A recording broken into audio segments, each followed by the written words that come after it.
उत्तर प्रदेश के मुखिया सीएम योगी आदित्यनाथ आज बिजनौर के नजीबाबाद क्षेत्र के एक निजी स्कूल में विकसित भारत संकल्प यात्रा को संबोधित करने पहुंचे थे। सीएम योगी आदित्यनाथ सबसे पहले सरकार द्वारा चलाई जा रही योजनाओं से संबंधित स्थलों का निरीक्षण, कृषि विभाग, बैंकिंग सेवा, बाल विकास विभाग सहित कई ऐसे विभाग हैं जिसमें स्टॉल का मुख्यमंत्री योगी आदित्यनाथ ने निरीक्षण किया। मुख्यमंत्री योगी आदित्यनाथ ने विकसित भारत यात्रा को लेकर कहा कि महात्मा विदुर की पावन धरती को नमन करते हुए सीएम ने कहा कि बिजनौर लखनऊ से आने में मुझे जितना समय लगता है उससे मुझे आने से बहुत खुशी होती है। सीएम ने कहा कि विकसित भारत संकल्प यात्रा आज बिजनौर जिले में आई है। विकसित संकल्प यात्रा में आज यहां जोड़ने का अवसर प्राप्त हुआ है। इस अवसर पर भारत माता के महान सपूत किसान पुत्र पूर्व प्रधानमंत्री चौधरी चरण सिंह की पुण्यतिथि के अवसर पर नमन करता हूं।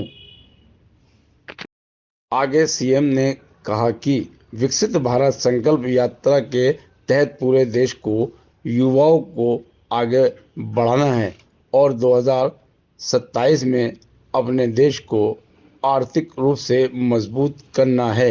वे लगातार अब इस कार्य में जुटे रहेंगे।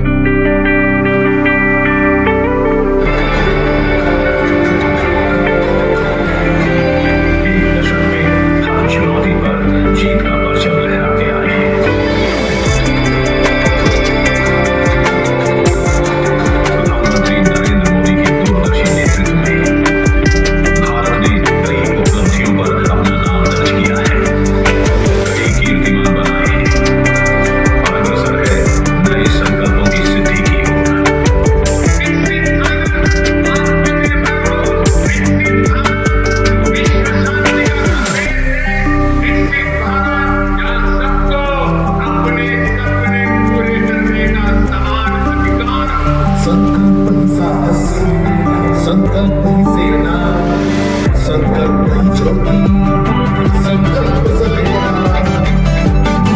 क्या है कैसे हमारी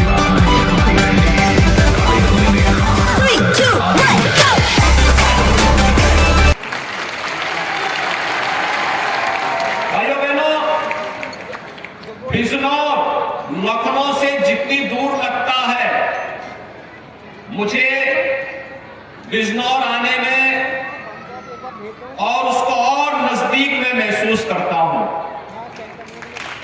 और इसी का परिणाम है कि आज बिजनौर तेजी के साथ विकास की मुख्य धारा के साथ जुड़ते हुए पश्चिमी उत्तर प्रदेश का एक आदर्श जनपद बनने की ओर अग्रसर है। भाइयों बहनों, जब विकास होता है तो उसका लाभ सबको प्राप्त होता है, प्रत्येक नागरिक के जीवन में परिवर्तन आता है।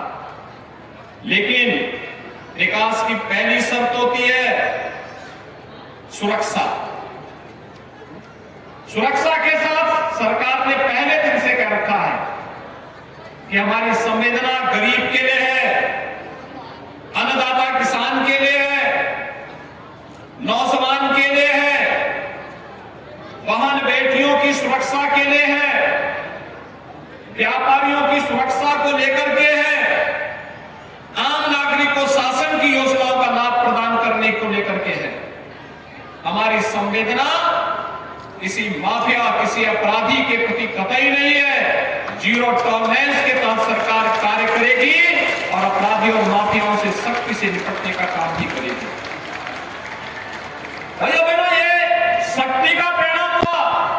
एक तरफ सुरक्षा का वातावरण बना, दूसरी तरफ जिस राज्य में हर दूसरे दिन बड़े दंगे होते थे, महीनों महीनों कर्फ्यू लगा रहता था, आज उसी उत्तर प्रदेश के बारे में लोग कहने के लिए मजबूर हैं कि नो कर्फ्यू नो दंगा, यूपी में सब चंगा है ना। आज कर्फ्यू तो नहीं लगता ना, दंगा भी नहीं होता ना, कावड़ यात्रा शांतिपूर्ण तरीके से निकल रही है ना, पर्व और त्योहार शांतिपूर्ण ढंग से मनाए जा रहे हैं ना, बेटियां सकुशल स्कूल जा पा रही है ना, और भाइयों बहनों कनेक्टिविटी कितनी बेहतर हुई है। बिजनौर से, मेरठ से और दिल्ली से 4 लेन की कनेक्टिविटी से नजीमाबाद भी जुड़ रहा है।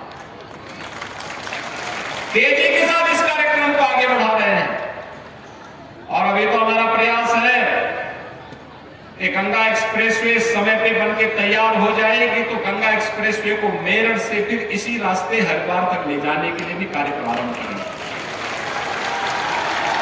कोई सोचता था कि बिजनौर में भी मेडिकल कॉलेज बनेगा। भाइयों बहनों आज बिजनौर में सरकारी मेडिकल कॉलेज भी बन रहा है, प्राइवेट मेडिकल कॉलेज भी बन रहा है। यह विकास की प्रक्रिया के साथ जुड़ते हुए एक नया परिवर्तन है और परिवर्तन तब आता है जब सरकार और समाज मिल करके जातिवाद से, परिवारवाद से, मत और मजहब के बाद से ऊपर उठ करके विकास और खुशहाली के लिए कार्य करती है, सुरक्षा के लिए कार्य करती है, तो परिणाम इसी रूप में देखने को मिलते हैं और इसी का परिणाम है। पिछले 9.5 वर्ष में प्रधानमंत्री मोदी जी के नेतृत्व में हम सबको एक नया भारत आज दिखाई देता है। एक नया भारत जिसमें सभी प्रकार की सुविधाएं भारत के नागरिक के लिए, उसको सुरक्षा भी मिलेगी, उसकी समृद्धि के लिए कार्य भी होगा, इंफ्रास्ट्रक्चर के highway, railway, airport, medical college, अच्छे संस्थान भी बनेंगे, गांव को बेहतर कनेक्टिविटी भी मिलेगी और हर गरीब को बिना भेदभाव के शासन की योजनाओं का लाभ मिल करके उसके जीवन में परिवर्तन लाने का काम भी करेंगे। आप सोचिए आजादी के बाद 70 वर्षों तक वो क्या कर रहे थे। मोदी जी ने मात्र 9 वर्ष में 4 करोड़ गरीबों को मकान दे दिए और उत्तर प्रदेश में 6 वर्ष में 55 लाख गरीबों को एक आवास मिल गया। अब सोचिए जिस गरीब के वहां मकान न हो, बरसात के समय उसका परिवार कैसे रहता रहा होगा, लेकिन आज उसके वहां पक्का मकान है तो परिवार भी खुशहाल है, बच्चे भी पढ़ लिख रहे हैं और साथ ही साथ उस व्यक्ति को इस बात की भी वो है कि जो मकान के लिए पूंजी बचाई थी उस पैसे का उपयोग व्यवसाय करने में वो आसानी से कर दे रहा है। जिनके घरों में शौचालय नहीं थे क्या हाल होते रहे होंगे उन लोगों के, जिनके घर में बिजली नहीं थी क्या हाल होते रहे होंगे, जिनके घर में उज्ज्वला योजना का कनेक्शन नहीं था क्या हाल होते रहे होंगे। और भाइयों बहनों कोरोना कालखंड में तो क्या काम किया सरकार ने। मोदी जी योजना बनाते थे, प्रदेश सरकार उसको प्रभावी ढंग से लागू करती थी और फिर चाहे वह फ्री में टेस्ट रहा हो, फ्री में उपचार की व्यवस्था रही हो, फ्री में वैक्सीन रही हो, या फिर गरीब प्रधानमंत्री गरीब कल्याण अन्न योजना के माध्यम से फ्री में अन्न की योजना हर गरीब को देने का रहा हो। 15 करोड़ गरीब उत्तर प्रदेश के अंदर और 80 करोड़ लोग देश के अंदर इस योजना का लाभ लिए। हर महामारी में लोग भूखों मरते थे, पहली बार हुआ कोरोना दुनिया की सबसे बड़ी महामारी थी इस सदी की और भाइयों बहनों भूख से कोई मौत नहीं हुई, उपचार के अभाव में कोई मौत नहीं हुई। तो ठीक है पहले से बीमारी ज्यादा रही होगी, कोरोना की चपेट में आया होगा, गंभीर रूप से व्यक्ति बीमारी की चपेट में रहा होगा, लेकिन भूख और बीमारी के कारण कोई मौत नहीं होगी।